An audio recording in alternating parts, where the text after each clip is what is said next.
잇몸병은 만성 염증성 질환으로 해마다 환자 수가 증가하고 있습니다.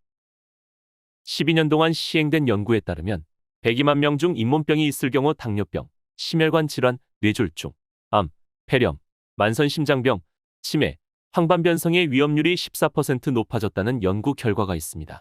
잇몸병이 있으면 건강한 사람에 비해서 당뇨병의 발병률이 2배 이상 높아지며 당뇨병 환자의 잇몸병 발병률은 건강한 사람보다도 3배 이상 높다고 합니다. 미국에서 발표한 연구 결과에 따르면 잇몸병 환자는 동맥경화 위험률이 약 2배가 높다는 연구 결과도 나와 있습니다. 잇몸병을 방치하면 잇몸이 내려앉기 시작해 치주인대 치주골이 파괴되며 잇몸 질환으로 인해 치아를 붙잡아주는 잇몸의 틈이 생기게 되면 치아가 흔들려 결국 빠지게 되는 것입니다. 잇몸이 건강해야 내 신체의 모든 건강을 유지할 수가 있다는 사실을 꼭 기억하시기 바랍니다. 잇몸은 치아 뿌리를 감싸 음식물 찌꺼기나 세균의 침투를 막아주고 치아가 빠지지 않도록 고정해주는 역할을 하는데요. 잇몸에 문제가 생기게 되면 잇몸이 자주 붓고 입냄새가 심하며 결국 시간이 지나면 이가 빠지게 되는 것입니다.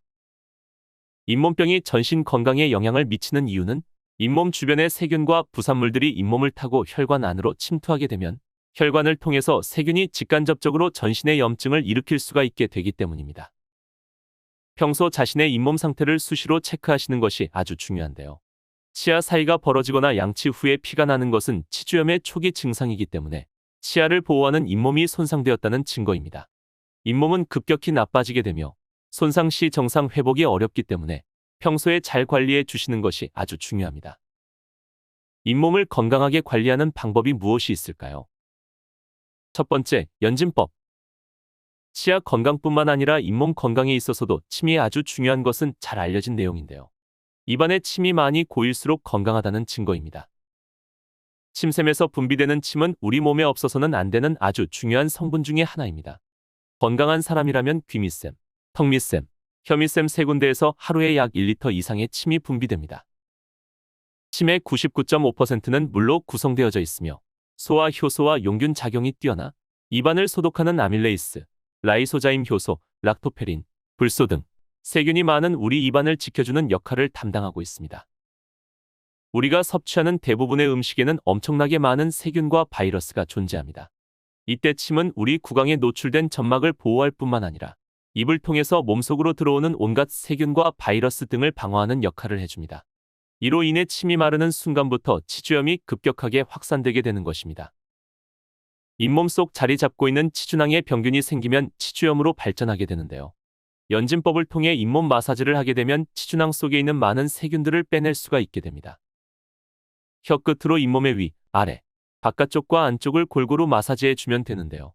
마사지를 하다 보면 입안에 침이 고이게 되고 이때 그 침을 삼키면 됩니다. 다음으로 잇몸을 건강하게 관리할 수 있는 방법 두 번째, 고치법입니다. 바른 자세로 앉은 후 입술을 가볍게 담은 후 윗니와 아랫니 어금니끼리 살살 부딪혀주는 것인데요.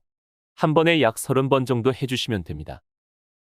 침 분비를 도와줄 뿐만 아니라 머리가 맑아지는 효과를 기대할 수 있습니다. 치아를 자극하게 되면 치아가 더 튼튼해지고 뇌를 자극해서 치매를 예방하는 효과도 있습니다. 세 번째, 아침, 저녁으로 잇몸 마사지를 해주시는 것도 아주 도움이 됩니다. 잇몸 마사지는 잇몸 조직이 강화되고 혈액 순환이 잘 되기 때문에 이로 인해서 세균에 대한 저항력이 높아져 잇몸 질환을 예방할 수가 있습니다.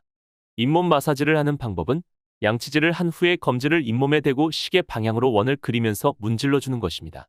맨 안쪽부터 잇몸 전체를 촘촘하게 문지르기를 10회 정도 반복을 합니다. 마지막으로 이 반쪽과 혀도 아주 부드럽게 마사지하면서 마무리를 하시면 됩니다. 그러나 이러한 것이 불편하시다고 생각되신다면 칫솔을 이용하시면 됩니다. 치아와 잇몸 사이 경계 부위에 칫솔을 비스듬하게 놓고 가볍게 눌러주면서 치아를 뿌리부터 잇몸까지 쓸어 올리듯이 마사지를 한 후 칫솔 끝부분을 잇몸에 대고 진동을 주듯이 두들겨 주시면 됩니다. 이때 칫솔을 이중모로 된 것을 사용하는 것을 추천드립니다. 네 번째, 소금물 가글입니다. 따뜻하고 축축한 입안은 세균이 번식하기에 딱 좋은 환경이라 각종 구강 질환을 유발할 수가 있습니다. 체액보다도 농도가 아주 짙은 소금물을 머금으면 삼투압 현상을 유도하여서 염증 부위 세포의 수분이 세포 표면으로 배출될 수 있도록 하는 것이 소금물 가글을 하는 목적입니다.